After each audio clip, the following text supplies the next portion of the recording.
हरी एक मच्छीमार होता. तो रोज समुद्रातून ताजे ताजे मासे पकडून आणायचा. त्याची बायको उर्मी गरोदर होती. आलात तुम्ही? मी तुमच्यासाठी चहा आणते. नको ग, तू इतका त्रास नको घेऊ, मी स्वतः बनवून घेईन. अगं बाई, असं कसं चालेल? का नाही चालणार? आता तुझ्या डिलिव्हरीसाठी दिवसच किती राहिलेत. तू फक्त आराम कर. मी आहे ना, मी सगळं काम बघीन. बाहेरचं पण मीच बघीन आणि घरातली साफसफाई सुद्धा बघीन. हसायला काय झालं ग? सगळं काम मीच करणार बघ आता. तसं पण या आपल्या बाळासाठी आपण देवाला किती प्रार्थना केलेल्या होत्या. आज 10 वर्षानंतर आपल्या घरी पाळणा हलणार आहे. मी थोडी सुद्धा रिस्क घेणार नाहीये. ठीक आहे, मग सगळं तुम्हीच करा. त्या दिवसानंतर हरी घरातलं सगळं काम आणि मासे पकडण्याचं काम एकटाच करू लागला. तो उर्मीला कुठलंच काम करू देत नव्हता. हरी खूप आनंदी होता. काही दिवसांनंतर उर्मीने एका गोंडस बाळाला जन्म दिला. हरी तर फारच आनंदी होता. या दिवसाची वाट तो 10 वर्षांपासून करत होता. देवा रे देवा, उर्मी बघ जरा, आपला बाळ केवढं सुंदर आहे. असणारच, तुमचाच मुलगा तर आहे. आता याचं नाव काय ठेवणार आहे? याचं नाव जय ठेवूया. वाह, छान नाव आहे. मुलाच्या जन्माने हरी आणि उर्मी फार खुश होते. आता हरी रोज घरी लवकर यायचा. अगं बाई, इतक्या लवकर? हो, मला माझ्या जय बाळासोबत खेळायचं होतं ना. एक काम करा ना, यालाही तुमच्या बरोबर समुद्रात घेऊन जा. तसा विचार वाईट नाहीये. काय पण? याच्याबरोबर त्याच्या आईला सुद्धा घेऊन गेलो तर? म्हणजे काय? म्हणजे हे की मी उद्या दोघांना सुद्धा फिरायला घेऊन जाणार. खरंच? हो. वाह, मी कित्येक वर्षांपासून समुद्राच्या पार नाही गेले. येशील ना? होय. उर्मी फार आनंदात होती. ती समुद्रात फिरायला जाणार होती. पुढल्या सकाळी हरी आणि उर्मी त्यांच्या मुलाबरोबर समुद्राच्या किनाऱ्यावर पोहोचले. हरीने उर्मीला होडीत बसवलं आणि मग ते फिरायला निघाले. हरी नाव वलवत होता आणि उर्मी समुद्राची सुंदरता बघत होती. किती सुंदर आहे ना? हो, समुद्राच्या मधोमध जाऊया. इकडनं खूप छान सुंदर दिसतं. चला मग. हरी होडीला समुद्राच्या मधोमध घेऊन गेला. चारही बाजूला फक्त पाणीच पाणी होतं. लय भारी. मी बोललो होतो ना, तुला हे बघायला खूप आवडेल. होय, खूपच सुंदर आहे. हरी आणि उर्मी समुद्र बघतच होते तेव्हा समुद्रात मोठमोठ्या लाटा उसळायला लागल्या. जेव्हा हरीचं लक्ष लाटांकडे गेलं तोपर्यंत लाटा त्यांच्या फार जवळ आल्या होत्या आणि लाटांनी होडीला उलटवलं. उर्मी, हरी आणि जय तिघेही वेगवेगळ्या दिशेने जाऊ लागले. उर्मी, उर्मी, माझा मुलगा कुठे? हरीला उर्मी भेटली पण मुलगा कुठेच दिसत नव्हता.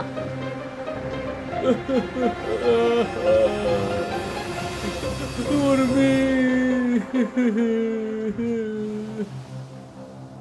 हरी रडत रडत उर्मीला किनाऱ्यापर्यंत घेऊन आला आणि दोघे किनाऱ्यावर रडू लागले.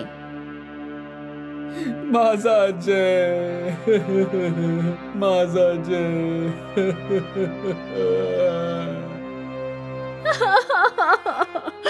माझा मुलगा.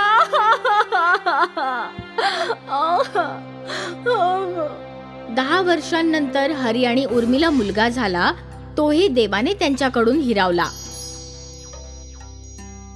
लहान जय समुद्रात वाहत वाहत डोंगर असलेल्या एका भागात पोहोचला. तेव्हा एका गारुड्याचं लक्ष त्या मुलाच्या रडण्याकडे गेलं.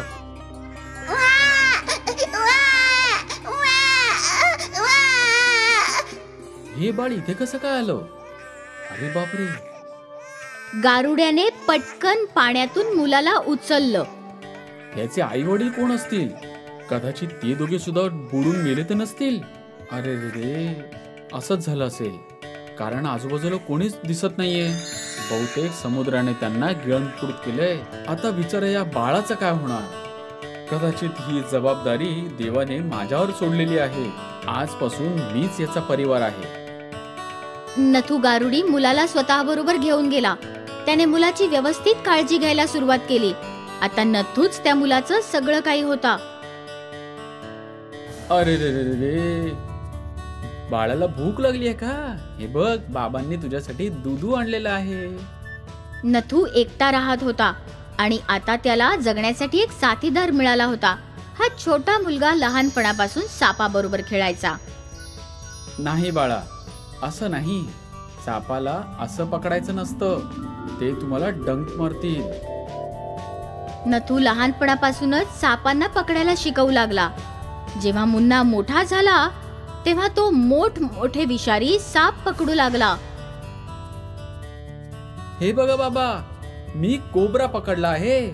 शाबास बाळा, तू सिद्ध केलंस की तू माझा पोरगा आहेस. काही शंका आहे का बाबा? आता आजूबाजूच्या गावात जेव्हा कुठे साप यायचा तेव्हा ते लोक मुन्नालाच बोलवायला यायचे. काका, मुन्ना भैया आहे का? काय काम आहे? ते आमच्या गावामध्ये साप आलेला आहे, त्याला पकडायचं आहे. ठीक आहे. अरे मुन्ना, जा बाळा, तुला बोलवत आहेत. हो बाबा, आत्ता जातो आणि लगेच येतो. हळूहळू नथूची तब्येत बिघडायला लागली. मुन्ना चिंतेत पडला. त्याचं सगळं नथूच तर होता. बाबा, मी तुमच्यासाठी औषधं घेऊन येतो. थांब बाळा, मला तुला काहीतरी खरं सांगायचं आहे. मी औषधं घेऊन येतो, मग सांगा मला. नाही बाळा, तुला आत्ताच ऐकावं लागेल. तू माझं बाळ नाहीयेस.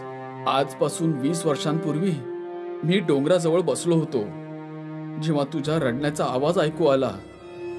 तू समुद्रातून वाहत वाहत इथे आला होतास. काय? त्या दिवशी मी तुझ्या आई वडिलांना शोधायचा भरपूर प्रयत्न केला, पण मला ते नाही सापडले. मग मला वाटलं बहुतेक ते बुडून गेलेत, आणि म्हणून मी तुला माझ्या बाळासारखं मोठं केलं रे. मग काय माझे आई वडील जिवंत असू शकतात का? बहुतेक हो, बहुतेक नाही सुद्धा. तुला त्यांना शोधायचा एक प्रयत्न तर करायलाच पाहिजे. ठीक आहे बाबा. बाळा, तुझ्या बाबांना कधी विसरू नकोस रे. हे शेवटचे शब्द बोलून नथूने त्याचे प्राण सोडले. बाबा. नथूच्या जाण्याने मुन्ना फार दुःखी झाला होता, पण आता त्याच्या डोक्यात त्याच्या खऱ्या आई वडिलांना शोधण्याची इच्छा होत होती. काय माझे आई बाबा जिवंत असतील, आणि असतील तर ते कुठे असतील? ते हयात तर असतील ना? आणि हयात असतील, मला एक प्रयत्न तर करायलाच पाहिजे. मुन्ना हे ध्येय ठेवून तो होडी घेऊन निघाला. तो त्याच समुद्रात आपल्या आई वडिलांना शोधत होता. आज 20 वर्षांनंतर तो पुन्हा त्याच जागी आला होता, समुद्राच्या मधोमध. आणि आजही 20 वर्षांनंतर त्याच्या समोर मोठमोठ्या लाटा आल्या. यावेळेसही लाटांनी त्याची होडी उलटवली. वाचवा, वाचवा. मुन्ना पोहण्याचा प्रयत्न करत होता, पण खोल समुद्रात तो पोहू शकत नव्हता. त्याचा आवाज ऐकून एक मच्छीमार त्याच्या जवळ आला. बेशुद्ध झालेल्या मुन्नाला त्या मच्छीमाराने त्याला आपल्या होडीत घेतलं आणि त्याला घेऊन तो त्याच्या घरी आला. तिथे वैद्याने मुन्नावर उपचार केले. कितीतरी दिवस मुन्ना बेशुद्ध होता. एक दिवस एक साप हरीच्या झोपडीत आला. साप, साप! सापाचा फुटकार ऐकून मुन्नाला जाग आली. मुन्नाने लगेच तो साप पकडला. अरे देवा, तो तुला चावेल पोरा. तुम्ही घाबरू नका आई, मी सपेरा आहे, तो मला काही करणार नाही. मुन्नाने त्या सापाला एका डब्यात बंद केलं. अरे देवा, तू तर आमचा जीव वाचवलास. धन्यवाद बाळा, तुमचे सुद्धा धन्यवाद. तुम्ही जर मला वाचवलं नसतं तर मी सुद्धा मेलोच असतो. बाळा, तू मछुआरा तर नाही आहेस, तर तू एवढा समुद्रामध्ये बाहेर कशाला पडलास? माझ्या आई वडिलांना शोधण्यासाठी 20 वर्षांपूर्वी मी एका समुद्रामध्ये वाहून गेलो होतो. जय. बाळा, अरे तू आमचाच बाळ आहेस रे, अगदी माझा जय. 20 वर्षांपासून आम्ही तुला शोधत आहोत. आई, बाबा, शेवटी मी तुम्हाला शोधूनच काढलं. मुन्नाने त्याच्या आई वडिलांना मिठी मारली. ज्या समुद्राने जयला त्याच्या आई वडिलांपासून वेगळं केलं होतं, आज त्याच समुद्राने त्यांना एकत्रही केलं होतं. यालाच तर म्हणतात नियतीचा खेळ. हरवलेल्या मुलाला अखेर त्याचं कुटुंब मिळालंच. विष्णूने त्याच्या समाजाच्या बाहेर लग्न केलं होतं. त्यासाठी त्याला गावापासून लांब राहण्याची सजा मिळाली होती. विष्णू, अपर्णा, त्यांची मुलगी पल्लवी तिच्या सोबत खाडीच्या जवळ राहायचे. रोज सकाळी विष्णू मजदुरीसाठी दुसऱ्या गावी निघून जात असायचा. रस्त्यातच तो पल्लवीला तिच्या शाळेत सोडायचा. इथे घरामध्ये अपर्णा एकटी राहायची. घरातलं सगळं काम केल्यानंतरही तिच्याकडे भरपूर टाइम वाचायचा. त्यासाठी ती खाडीमधून मासे पकडायची. रोज मासे पकडून पकडून अपर्णा ह्या कामामध्ये श्रेष्ठ झाली होती. आता ती स्वतःच्या हातानेच मासे पकडू लागली होती. ही झाली ना चांगली गोष्ट. आज तर मछली फ्राय करणार. जे कोणते मासे अपर्णा खाडीमध्ये पकडायची ती त्याला घरी नेऊन साफ करून पकवत असायची. वास तर खूप छान येतं. आशा करते की चव पण खूप छान लागेल. संध्याकाळी जेव्हा विष्णू आणि पल्लवी घरी येत असायचे तेव्हा अपर्णा त्यांना जेवणासोबतच मासेही द्यायची. चाखून तर पहा आज कशी झाली आहे. आई, ह्याच्यात काय चव घ्यायची? तू बनवलंस तर छानच झाला असणार आहे. हो का? असं आहे का? हो आई, मी जेव्हा तुझ्या हाताचं बनवलेलं जेवण माझ्या मित्रांना देते ना तेव्हा ती लोक सगळे डब्बा खाऊन टाकतात आणि नंतर सांगतात की तुझी आई खूपच छान मासे बनवते. चांगली गोष्ट आहे. हो हो, मासे तर तू खूप छान बनवतेस अर्पणा, यात कसला शक नाहीये. माशांवरनं लक्षात आलं. मी विचार करत होते की जर मी जास्त मासे पकडले तर त्यांना मी बाजारात विकू का, ज्याने मला जास्त पैसेही मिळतील. हो, विकू तर शकतेस. तुला तर मासे पकडायला पण येतात. तर उद्यापासूनच ह्या कामाला सुरुवात करते. दुसऱ्या दिवशी अपर्णाने खूप सगळे मासे पकडले आणि नंतर त्या सगळ्यांना एका टोपलीमध्ये ठेवून बाजारामध्ये निघून गेली. ताजे ताजे मासे, आजच पकडलेले आहेत. ताजा मासे आहेत. गोड पाण्याचे मासे आहेत का? नाही दीदी, खाऱ्या पाण्याचे मासे आहेत. खाडीचे नाही. नाही, मला नकोय. खूप सगळी माणसं अपर्णाकडे मासे पाहायला आली, पण खूपच कमी माणसांनी मासे खरेदी केले. हे बघून अपर्णाला खूप वाईट वाटलं. काही हरकत नाही, आजचा पहिला दिवस आहे. असं होऊ शकतं काही दिवसांमध्ये त्याची चांगली विक्री पण होईल. अपर्णाने स्वतःला दिलासा दिला आणि ती टोपरी घेऊन घराकडे निघून गेली. दुसऱ्या दिवशीही अपर्णाने ताजी मासे पकडले आणि त्यांना विकायला बाजारामध्ये गेली.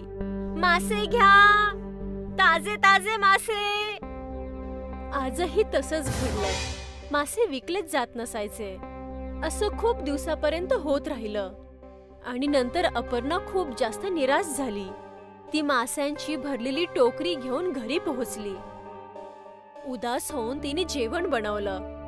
विष्णू जेव्हा घरी आला तर त्याला समजलं होतं की त्याच्या बायकोचा मूड खराब आहे. विचार केला होता की मासे विकून काही मी पैसे कमवेल, पण माझे मासे तर कोणी विकतही घेत नाही. अरे, माशांच्या बदल्यात तू माशांचा भात विकला असता तर सगळ्यांनी विकत घेतला असता. तुम्ही पण ना माझी चेष्टा करताय ना. अरे नाही नाही, मी कुठे गंमत करतो. मी खरं बोलतोय. तू खूपच छान मछली भात बनवतेस आणि मासे पण स्वतःच पकडतेस, तर तू किंमत पण कमी ठेवू शकतेस. एकदा विचार करून बघ. विष्णू ही गोष्ट बोलून घराच्या बाहेर निघून गेला आणि अपर्णा ह्या गोष्टीबद्दल विचार करू लागली. सगळेच लोक माझ्या मासे भाताचे कौतुक करतात, तर मग मी एकदा प्रयत्न करून बघू शकते ना. मला तर असं पण पैसेच कमवायचे आहेत. माशांनी कमवेल किंवा मासे भातनी कमवेल, काय फरक पडतो. आता अपर्णाच्या चेहऱ्यावरती एक हसू आलं होतं आणि आता ती एक अजून प्रयत्न करायला तयार होती. दुसऱ्या दिवशी अपर्णाने ताजे मासे पकडले आणि नंतर त्या माशांना पकवलं. जेव्हा सगळं तयार झालं तर अपर्णाने एका डब्यामध्ये मासे आणि दुसऱ्या डब्यामध्ये भात भरला आणि तो झोळा घेऊन घराच्या बाहेर निघाली. अपर्णा बाजारामध्ये पोहोचली. मासे भात, फक्त 25 रुपयात मासे भात. मासे भात ऐकूनच ग्राहक तेथे खेचले गेले. ताजे मासे आहेत ना? हो, आज सकाळीच पकडले आहेत. ठीक आहे, मला 1 प्लेट द्या. अपर्णाने त्या माणसाला 1 प्लेट मासे भात दिला. तो माणूस तिथेच उभे राहून खाऊ लागला. तिच्या माशांचा सुगंध पसरू लागला आणि खूप जास्त ग्राहक अपर्णाकडे खेचून आले. मला पण 1 प्लेट द्या. हो, जसं जसं ग्राहक येऊ लागले होते, अपर्णा प्रत्येकाला मासे भात देऊ लागली होती. ती खुश होती कारण प्रत्येक प्लेटचे तिला 25 रुपये मिळत होते आणि काही वेळातच तिचा सगळा मासे भात संपून गेला होता आणि आता ती तिच्या घरी निघून गेली. संध्याकाळी जेव्हा विष्णू घरी आला तेव्हा अपर्णाने त्याच्या समोर जिलेबी ठेवली. जिलेबी? अरे, हे कुठल्या आनंदात? तुम्ही खावा तर मी सांगते. 3 जण जिलेबी खाऊ लागले होते आणि अपर्णाने विष्णूला आजचा किस्सा सांगितला. मी तुला म्हणायचो ना की माशांच्या भातात खूप तुझी कमाई आहे. आता दे, मला पण माशांचा भात खाऊ घाल. अरे रे रे रे, तर सगळंच विकलं गेलं. काय? आणि त्या दिवसापासून अपर्णाचा मासे भात व्यापार चालू लागला. लोक वाट पाहत होती की कधी अपर्णा बाजारात येईल. अरे ते बघा, मासे भात वाली आली आहे. तिच्या येण्यानंतर लगेचच तिच्या जवळपास गर्दी जमायला लागायची.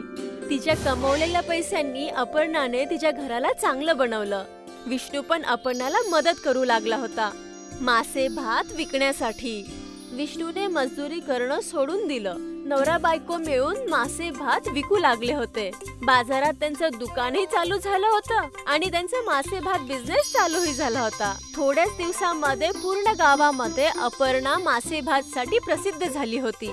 आता तिचा पूर्ण परिवार ह्याच कामासाठी तिची मदत करत होता.